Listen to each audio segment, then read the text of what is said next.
You And too. there are a couple of years, but in the meantime, I read with very great interest your books. Thank So you. they are very professional and giving an interesting, Of course. underlining of the history of that region, which most of the time was unknown. It was not publicized, it was not taken in consideration, and that is showing a very interesting, let's see, a presentation of Transylvania, for which I was born. And that is a very interesting history, which really, I was just touching when I was a kid. I was interested in the principal, the rulers of Transylvania. I was interested about the culture, but at that time it was a very foggy, it was not put forward as, Transylvania was one of the leading, Exactly. leading principalities in culture, in religion, in That's human why I'm rights. returning the gaze. Yes, and you have done a fantastic job, and you should be more, let's see, more present also in the Romanian scene. I should be more famous. I don't know if you ever have had some interaction. It is a person in Romania, Sabin German, who is Ah, a yes. very interesting person, who is speaking about. I Yeah, don't know if you I follow would this. use interesting the same way Quebecers do. It covers all manners of sin when we say interesting in Quebecois.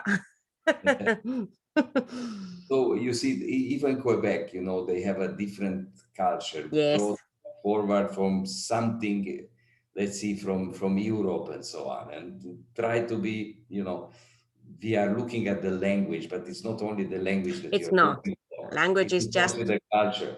yeah, So that is the problem that we have, in Canada, we have that problem because yes. the issue when I was in parliament, the issue when I was in the official languages, can you imagine that, English and French, they are not my mother tongue, but I was in the official languages committee.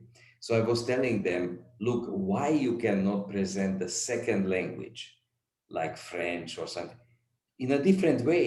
It is not imposition of one province on the other. Yes, It is a question of culture. It's a question of, if you are speaking more languages, you are understanding because you don't need a translator. So the translation, you're losing 75% of the meanings in translation. But if you are speaking the language, you are better understanding between people.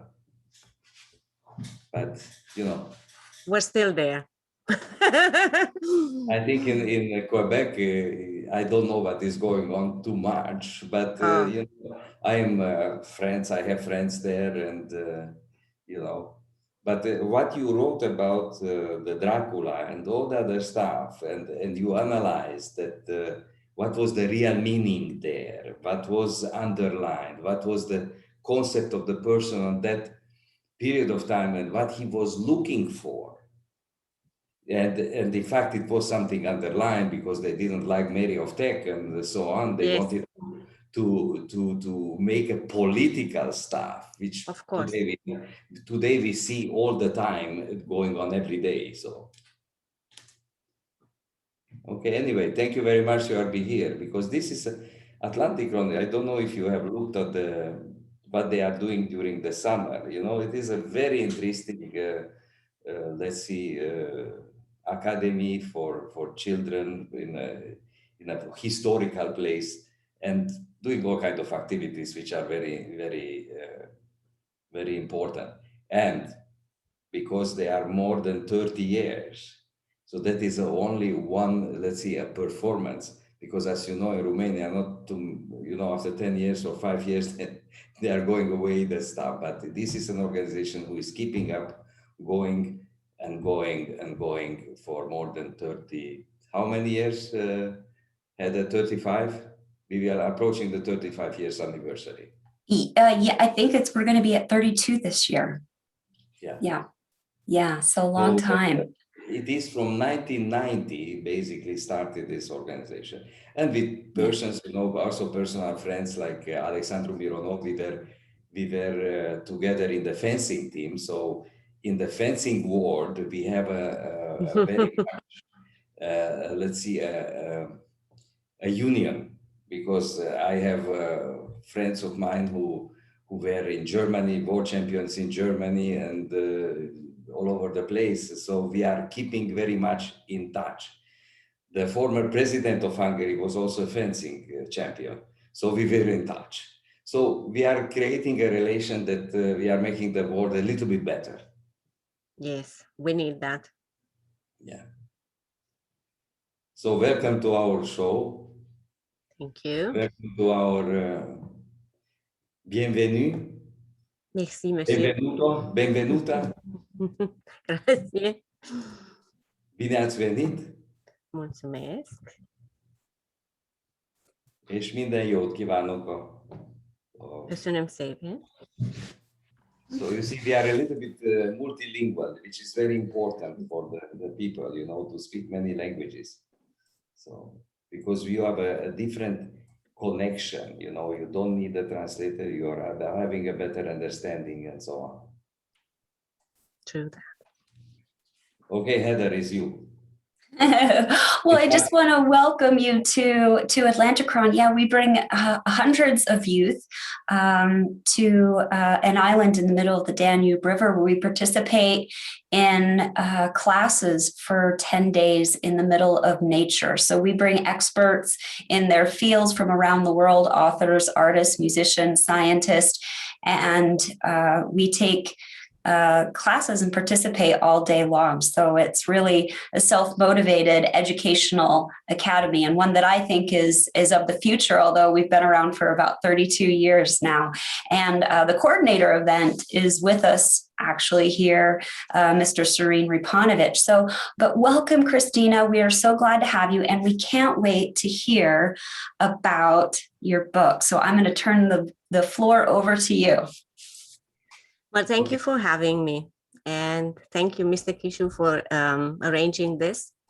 I was happily surprised to receive the invitation, because just by witnessing what has been going on for the past year, and all the changes, and you know, the changes in behavior, the changes in discourse, the way people are becoming more and more self-aware of who their friends are, who their neighbors are, how vastly similar and yet so different we all are. I was thinking this is the right time actually to talk about some of the issues that came out of my doctoral work. You know, honestly, when I started this, the PhD, I didn't think it will bring me here. It wasn't with the purpose of becoming an advocate of anything. It was just my interest in travel literature, in late Victorians, and in post-colonialism. I was very attached to many other regions of the world, and my switch to Dracula happened during the seminar. We had 19th century British literature, and Dracula was on the syllabus. And I said, oh, okay, I'm going to present on Dracula because I don't want anybody to tell me what Transylvania is, because I was born there. I speak the languages, so I'm going to save us all a lot of heartache. And it turned into something really surprising. And my professor said, look, you have to do something with this. You have to change whatever plans you had, and you have to go for it, because this is too big and too important. And there's been a need for someone to actually set the record straight. So I started looking into Dracula, and then I started looking into different lines of inquiry, until I ended up into a really complicated, intricate web of colonial relations and blood relations, and suddenly everything that I knew was applicable to other parts that were quote unquote real colonies of the big empires, made sense to the Romanian principalities, made sense to Transylvania, made sense to the region, how the big powers used these provinces, and how they always ignored the locals, and many of the colonial relations that we know from center and periphery were actually valid. So from here, from the travelers and to Dracula, I started undoing the narrative of the literary critics, who obviously favored, okay, Transylvania, the land of vampires, and completely ignored what Stoker did to Transylvania, how he used the travelers, or rather how he misused the travelers and misused the history, and disfigured the region and disfigured all the peoples, because there's not one nation that comes across as nice in Dracula. They all have so many flaws, and there's this blind side when it comes to civilization. Jonathan Harker always travels at night. He never sees any cities. He never enjoys anything, as in it's total wilderness. And it was ironic because some of the things I knew, and I said, why are they doing this? Because actually there is another story here. So this is why I ended up actually looking into the colonial aspect of the novel, and finding out surprising facts, both more mundane, like the use of shorthand in Transylvania, but also political. So if you guys are ready, I'm going to share my screen and show you the PowerPoint I prepared. It's going to be a very fast one because we only have some 25 minutes. Please let me know if you see my screen. Yeah. It's okay? Yeah. All right.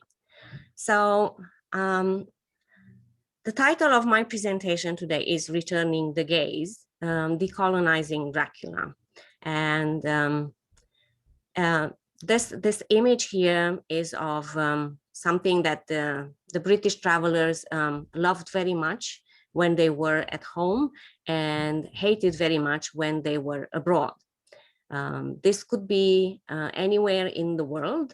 This could be Transylvania. This could be Scotland.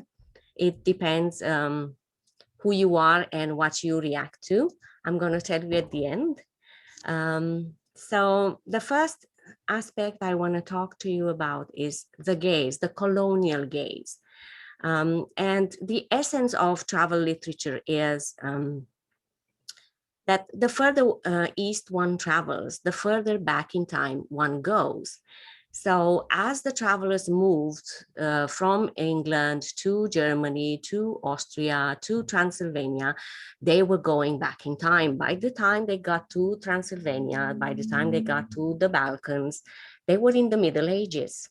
All the comparisons were with themselves, how they used to be in the Middle Ages. We are stuck in the Middle Ages in Central Europe, especially East Central Europe. And the other concept I want to introduce is denial of coevalness. These are not my concept. This is Mary Louise Pratt, the Further East One Travels. And denial of coevalness comes from an anthropologist, meaning they denied that we lived in contemporary times. And it's the same today. Every time you, as in someone from East Central Europe meets a Westerner, they will be referred to something back. My very recent conversation with a brand new work colleague was, oh, so you're from Romania. Romanians are fantastic. Romanians are smart. Romanians work hard. I had a colleague, you know, when she went home, she needed 3 days to travel to reach her family. And I said, where was that family? Because you can reach anything, anytime in 10, 15 hours, even across Romania. So always the story is there's something that's backwards. It's not exactly like here in the West. So the one thing that comes across in the book, in Stoker's novel, is the technological superiority. And this is, you know, because they are advanced in the West and because the East Central Europe lives in the Middle Ages, there's nothing as modern and as cool and as proficient as you can find in the West. So actually checking the fact that Jonathan Harker used shorthand, you realize that in Romania, it was introduced, it was already in use in 1848. Romanians in Transylvania, they were already using it in 1864. So in 1890, when Stoker was starting to write his novels, until 1897 when he published it. So actually shorthand existed. It was very common in different offices, and even Romanians who at the time were a minority and were not in governance, even them knew shorthand. So there's no superior advantage. Something similar is happening with the telegraph. They use a lot of telegraphs in the novel, and it's always about how fast the British posse can solve all the problems and how they telegraph their arrivals and how they telegraph this, that. When in reality, if you look at the information, which is official information, Romanians were using, in Romania, telegrams were more used than in Britain. And the statistics is just there, and it's from a British publication at the time. It's not us saying this, it's literally British sources. You know that in Dracula, a lot of events happen on a specific day because on the old calendar, the superstition of the St. George, which is May, but it is April, but it is this, but it is that. So yes, this was, there are superstitions about the night of the St. George. There's lots of traditions. Those, of course, are mangled by so-called folklorists and anthropologists who speak none of the languages of the land when they go and they gather information. And I don't know how they manage to find what they find. But in fact, Transylvania in its entirety had switched to the Gregorian way before Britain. So Stoker using this like this lording fact, like they are still living in the past. They believe this they're not modern enough to have adopted the calendar. It's absolutely not true. And this is one of my favorite counter for the gays. It's the chain bridge in Budapest, because I'm going to show you the footnotes from the Norton Critical Edition, which is the most celebrated edition, and it was done by a famous scholar, Nina Auerbach. They never say that it's actually designed by an Englishman and built by a team of engineers supervised by a Scotsman, because the moment they say this, they have to recognize that, wait a second, this is still the West, this is still a technological advance. Instead, they just gloss over this information and they just mention it that it was the gate to the Orient. Well, it cannot be the gate if the Brits were there building it, and all the modern technology. It was at the time seen the equivalent of the Brooklyn Bridge in New York. It was a big deal. You could not have ignored it. The entire world knew about the bridge in Budapest, the same way that the entire world knows about the bridge in Budapest today. Yet nobody once to recognize and put it on the same pedestal with the Golden Gate or the Brooklyn Bridge, for example. The manifold, which is, you know, the great-grandfather of the copying machine. They're using the manifolds, they're making copies of documents. Yes, but it's an invention by a Hungarian, which is never mentioned in any of the footnotes. It's not mentioned in the novel. It's not mentioned anywhere. Yes, they're using the telephone. And yes, they were talking and they were plotting and they were fighting Dracula's invasion in England. Yes, and it was invented by Alexander Bell right here in Canada, but it was only between two residences. The switchboard, what made telephonic conversations possible were actually invented by someone who had origins in Transylvania, the Pushkashtivodur. I remember in my hometown, there's a street called Pushkashtivodur, and we all knew what he did. So when I was reading the novel and encountering all this, I was saying, why are they making such a big deal of it? Actually, Transylvania had not just most of these things or all of them. There were some of them invented by Transylvanians. So the bicycle was big in Britain at the time Stoker wrote the novel. And of course, everybody's commenting because this was then seen as the future.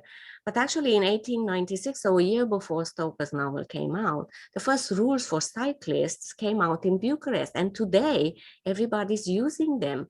Why? Because there were too many accidents in all the cities. And when Bucharest decided to straighten this aspect, they introduced just the single file for bicyclists. They introduced the ID plate, so you know, people got into accidents, they should be able to identify who they were. It didn't come out from a nice thing, but it became the norm, and they needed to have lights on their bicycles and start using them at dusk. And today, this is how we're cycling, and yet there's no mention in the novel, in the footnotes, generations and generations of editors. This is probably, Dracula is probably the most edited and printed Victorian novel with so many critical editions. It's very hard to keep track of. And yet none of this information is there. Nobody says to take away from the novel, but you can say, however, though Stoker did this, the reality was that this is how you do a critical edition. Yet this is missing completely, because the editors, they felt they're taking away from the novel's fascination, and they didn't think of what was actually behind the technological superiority discourse. It's interesting because I'm going to show you, despite the fact that the novel is so well read, nobody is looking at it as a colonial novel. So my second very fast point is the decolonization of the novel. And this is just one thing to show you that heroism and bravery is in the eye of the beholder. If you look at Vlad, so-called the Impaler, and Henry VIII, one is a cruel tyrant, the other is father of a nation. I'm sorry, but if you kill your wives one after the other, I think you are a cruel person, a lot more than when you're killing your enemies. And yet, because there is a discourse and there is an intended destination for this discourse,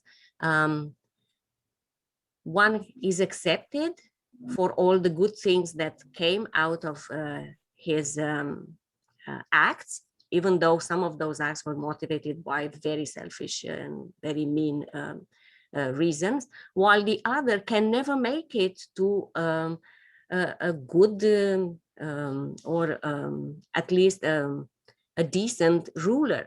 everything about one is dark and gory, and everything about the other. Yes, we know the facts, and yet we gloss over them when we talk about Henry VIII because he did so much for the nation. Well, Vlad the Impaler did a lot of things for the nation, and yet, if you try and praise anything, they will say, "Oh, it's the communist propaganda that made him into a hero." That's not exactly like that. Read the historians, read the sources, read the Vatican sources. They loved him. He was a defender of Christianity.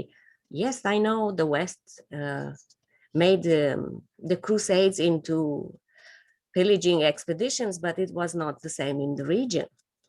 So here we have the cruel tyrant, and here we have his bloodline. Through Francis of Teck, who marries Princess Mary Adelaide, which is the cousin of Queen Victoria, Vlad Tzepes's bloodline reaches the royal family in Britain. It was known, the origins of Francis. They knew where he came from. They knew he had Transylvanian, Hungarian origins.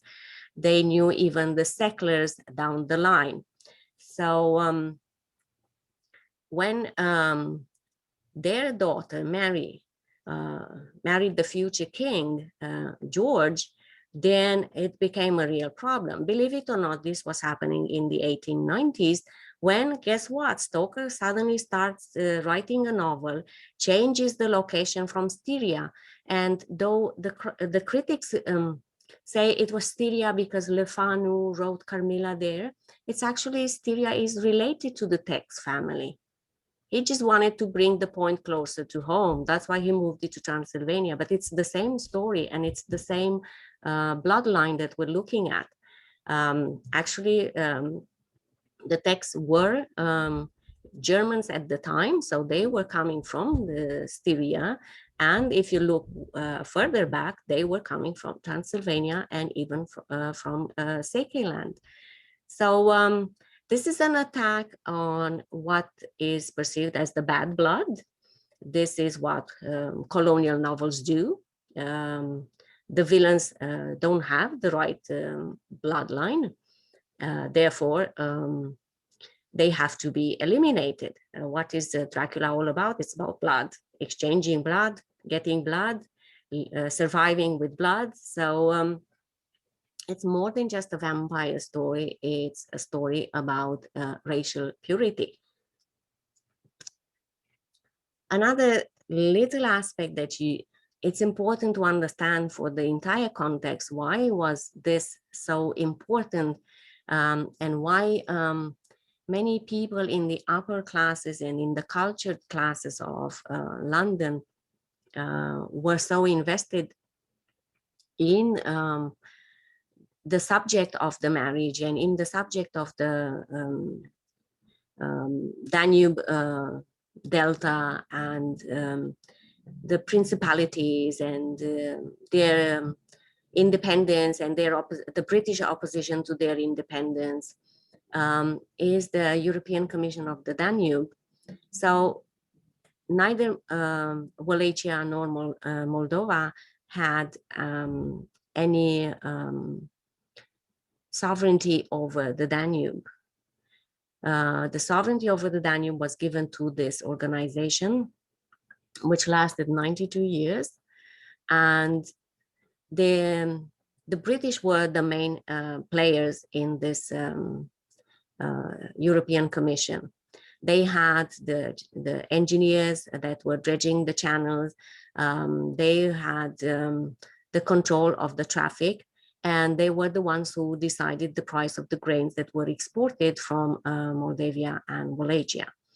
After the Crimean War, the British involvement grew like enormously. Half of the traffic was destined to Britain.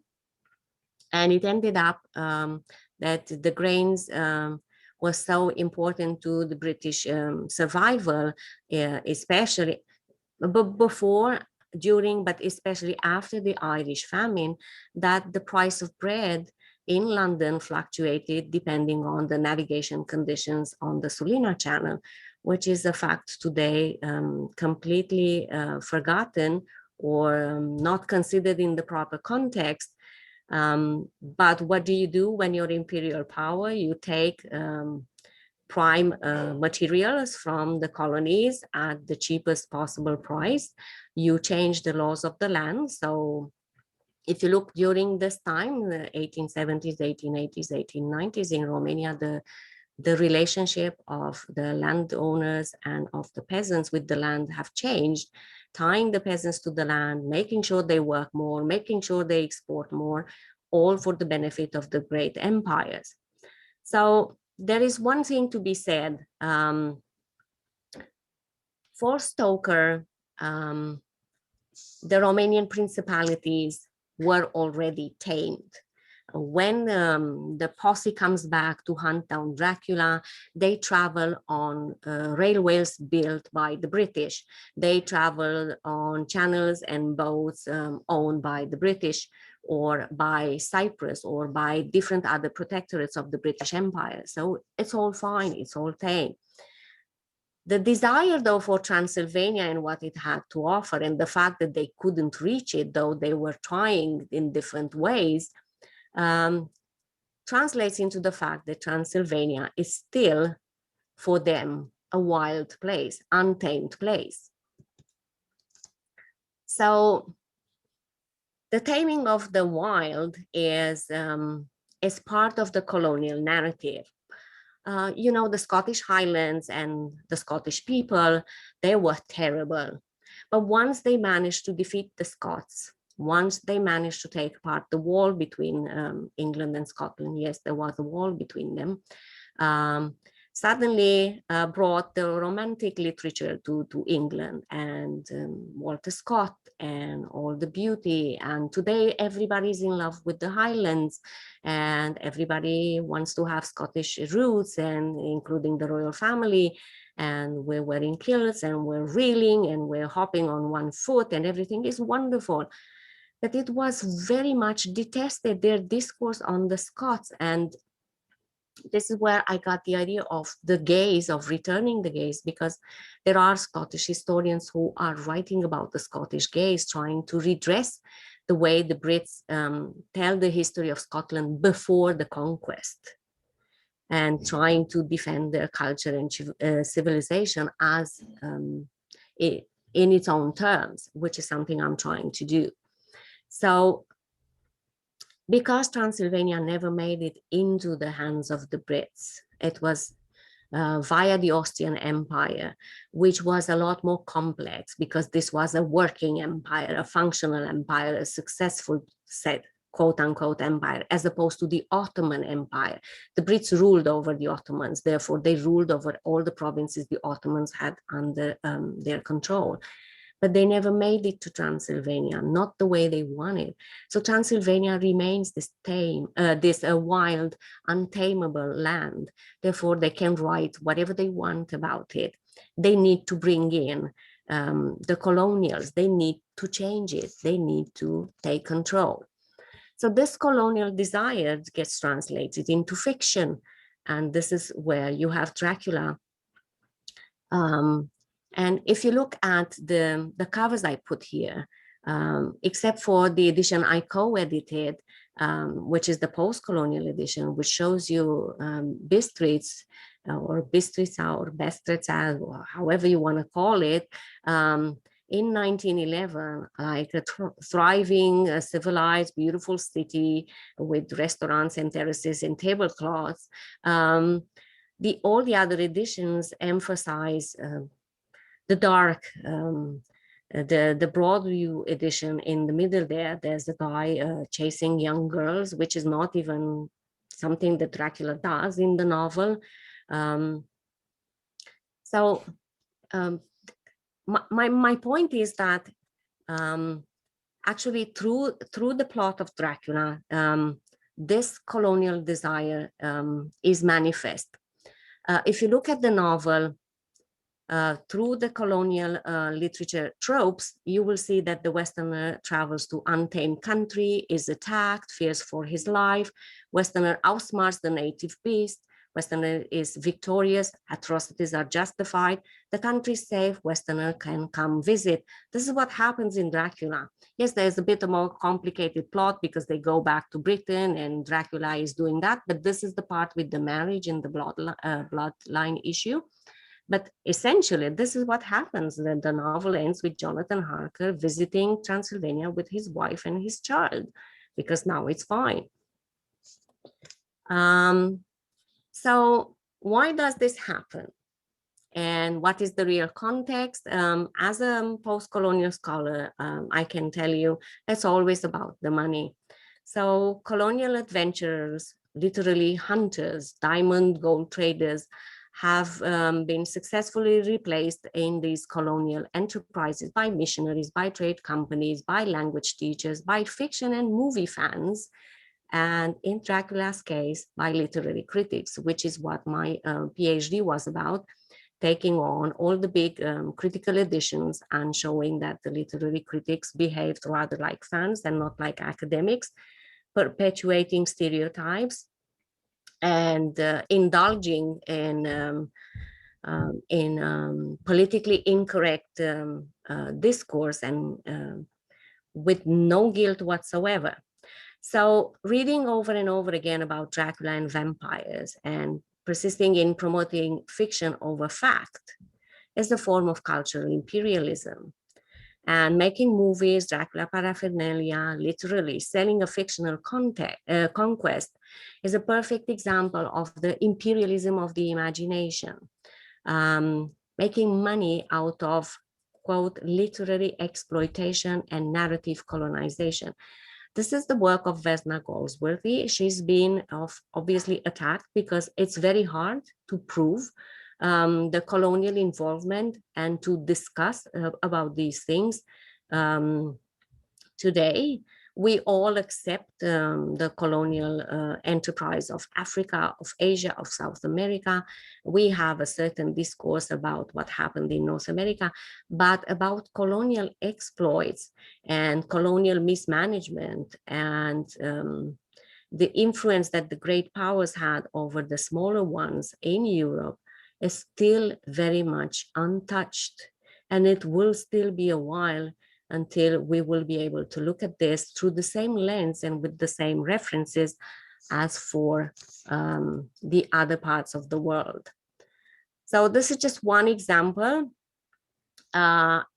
when looking at how the critics annotate Dracula. The first one is about the shorthand. So various shorthand systems were employed in the 19th century. In 1837, the Pitman method came into general use. This method of speed writing, in which geometric shapes replace words, is difficult to learn but efficient to use. So this is my argument. They never wrote that in Transylvania it existed. There was in wide use. Everybody knew how to do it. It's always about praising how great the achievements are in England, and always dismissing whatever history, architecture, culture, any kind of achievements that were mentioned in the novel as Jonathan Harker travels east. And because we're very short on time, I'm gonna let you with my own concept and contribution to the post-colonial studies, which is the concept of Draculism, which is the discourse that enhances the characteristic of a place or a person with the specific aim of linking them to Stoker's Dracula. So it's not about the history of Dracula, or Vlad the Impaler rather. It's the vampirization of Vlad, of Transylvania, of the region in general, and the fact that all the past development, all the current development, and all the future developments are explained through this weird association with a fictional vampire, which makes no sense whatsoever. And yet whatever happens, whatever small disagreement or conflict or in the region, Dracula pops up, and this is how everybody explains what is going on. This is it for me. I think we have time for a few questions.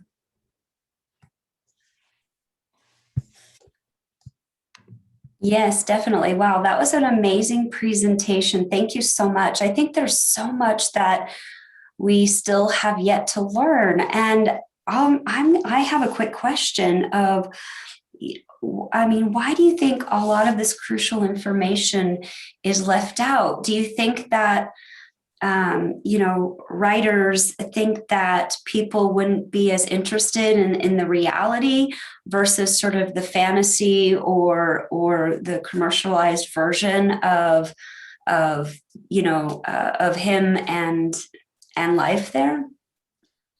There's actually a very simple answer to this very good question. The problem is that the critics themselves are fans of the novel. They're not, they forget that they're academics and they write with enthusiasm. And look, if you're looking to find information that proves your point, you will find information that proves your point. And if you decide that it doesn't matter how shady the origin of the information is, because it proves your point, you're going to promote it, then you end up here. So this is why my doctoral dissertation was a bit tough, because I had Dracula specialists who were confronted with their own choices and preconceived ideas, and they couldn't believe it. And for me, it was very interesting. If I'm going to tell you that about 45 minutes, I had to defend again and again the fact that there are no vampires superstitions in Transylvania. They refuse to believe me. Because if you take the vampire out of Dracula, you end up with a colonial novel, which you shouldn't teach to undergrads. We should teach in a graduate seminar, and you should teach it politically correct, and you would open a can of worms, and it suddenly becomes very difficult to teach, and it will bring a lot of guilt, and we cannot have that much guilt going around. There's only a certain quantity that we can use for, like I said, Africa and Asia. And fascinating. Wow. I would like to mention about you have done an excellent job in putting Transylvania on the let's see, on analyzing Dracula and so on, the concept of Transylvania. But you know, Bram Stoker probably didn't know that one of governors of Transylvania, it was also British. So they were, if you're looking at the governors of Transylvania between 1711 and 1867, you will find a couple of British governors. So, which were appointed, of course, by the Austrian Empire, and but they were, you know, and he should have known these things, that some of his compatriots, they were also in Transylvania, not only Dracula. It's very possible he knew a lot more. This is my contention, because people say, oh, he didn't know what he was doing. Look, he copied from here and there. No, actually, the very intricate links between the colonial project that Britain was following at the time and the novel are a lot stronger. Okay, yeah, that's true. So maybe somebody has another question. And I think that Heather, somebody was raising the hand during the presentation. Let's see, there was a hand raised a while ago. Not sure if it was. And 46 was asking a question. And that's Serene. Serene, are you there? No, I don't know who is this DCC. Oh, there he is. Yeah, he had his hand up a while ago. So the floor is yours. Yeah, thank you for presentation, Mrs. Artenie. I'm glad that Corneliu, which is, let's say, from the same place as Dracula, from Ardell, from Transylvania, join us, and he's more familiar than I am familiar with this story. Again, I hope also our friends and our colleagues from Atlantykron who was looking at the presentation have some question for you. I don't know if you are familiar with our program with Atlantykron, Mrs. No, I just came across it when I got the invitation. So I looked it over. It's a beautiful initiative, and I hope it's going to keep going on. Okay, yeah, hopefully we're looking to do it again. We will see what's happening in the summer. Yes. Yes, so I want to thank you very much for accepting our invitation to join us today for Atlantykron Day. And I'm looking to have you again as a guest in the future. Who knows? Maybe you also have some interest to join us. Of course. Yeah. Let's see if we have a questions, Heather. Okay, does anybody have a question that's joining us? I'm sure there are a lot in our virtual platform. We have quite a few people there. Does anybody that is in the call, did anybody have a question or a comment? I think Cecilia.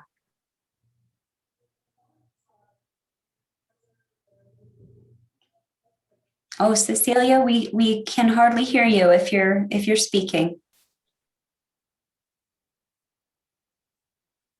You may have to come up to the Cecilia, you might unmute yourself.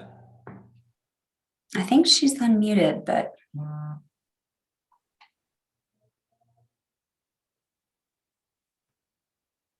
oh, I do have another question. I'm going to move forward. Cecilia, we'll be waiting for you, but I do have a question from Sandra, who's on the call with us, if I can relay that question. And she asked, there are commercialized images of Vlad. Are there any true artistic images of him on record that you're aware of? True artistic, there's a painting, the famous portrait, which is in a museum, but apart from that, there's just some wood carvings. So there is some license that people can take, as long as those images are not offensive.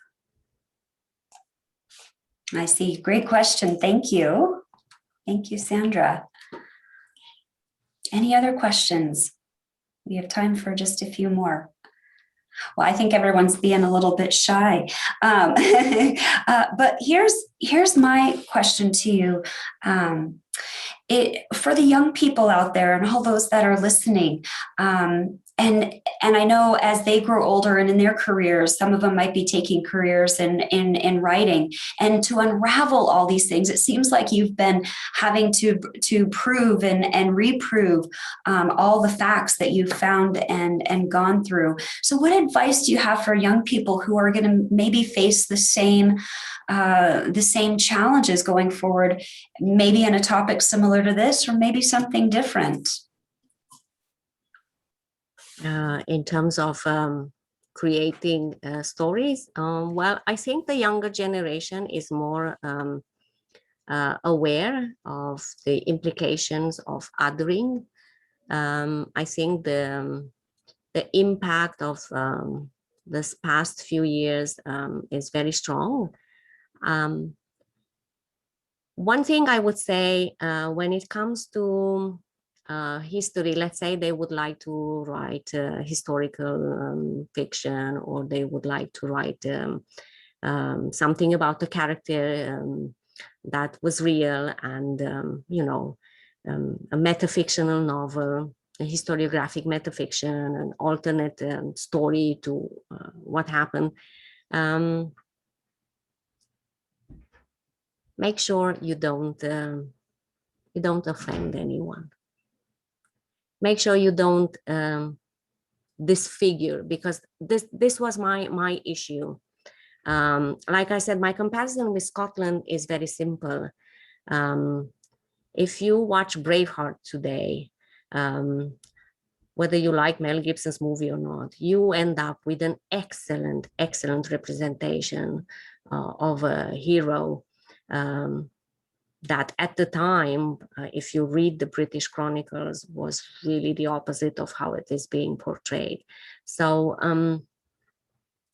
make sure that whoever you choose or whatever event you choose, you still stay true to the actors and to the facts. Don't disfigure a nation or don't disfigure a historical figure. Yeah, that's wonderful advice, and to all our young people and others listening too, staying true to those facts, but also keeping an open mind that sometimes what we think we know, or that we think we've been told, or that we think we've been taught, you know, in school, as we learn and uncover some of these things, isn't always necessarily the whole truth, right? Exactly. So excellent point. Thank you. But that is also a tendency to don't report things that they are, let's see, they are can give another light of Yes. the truth. So the fact is this one that I experienced in my youth, that important news in the media or in the academia, they were neglected, they were just glazed over, even though that they were important parts of the news and important parts of the life. So what is happening even today, and more today, they are trying to be the so-called politically correct, but neglecting the truth, Yes. neglecting the fact, denying history, rewriting history. You know, we were used this one in the communists, you know, they rewrite the entire history. So, but now that you see in this world a tendency to rewrite history, to minimize the contribution of the people in that period of time, that you cannot analyze with the experience of today, somebody who acted 100 years or 200 years ago. If you want to be critical, you know, you will not remove status, but we will put a little plaque there telling, oh, obviously, yes, he have done a good things, but you know, these are the things that he have done negatively by us. But you don't just denigrate an entire political or historical figure who had contribution to this nation, actually. So we are seeing these tendencies in Canada, you know, removing the status of John A. Macdonald, removing the status of Yes. The first governor of Nova Scotia, you know, and when you are going on his on the lieutenant governor office, you don't see his portrait, but to see some other portraits there, you know. So it is you know, history you cannot change. You can analyze it, but you cannot change. There is to stay. You cannot just rewrite history or to interpret history in the way that is convenient for you, or something which is happening, you know, with Bram Stoker, who was convenient, you know, to say certain things.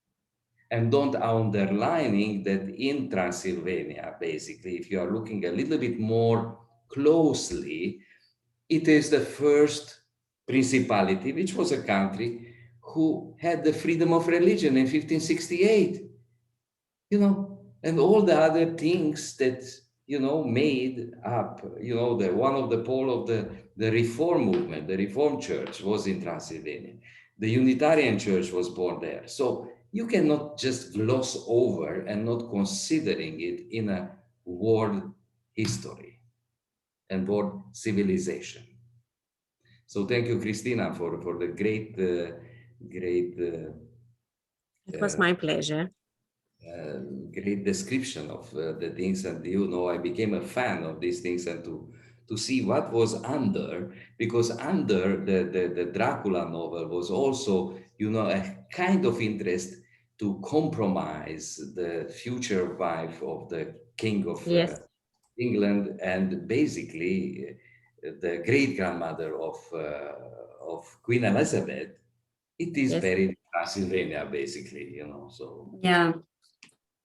All the layers are peeling back, right? As we sort of unravel and dig into all these truths. Extremely fascinating. Chris. You will find out also the interest of Prince Charles going to Transylvania. Yes.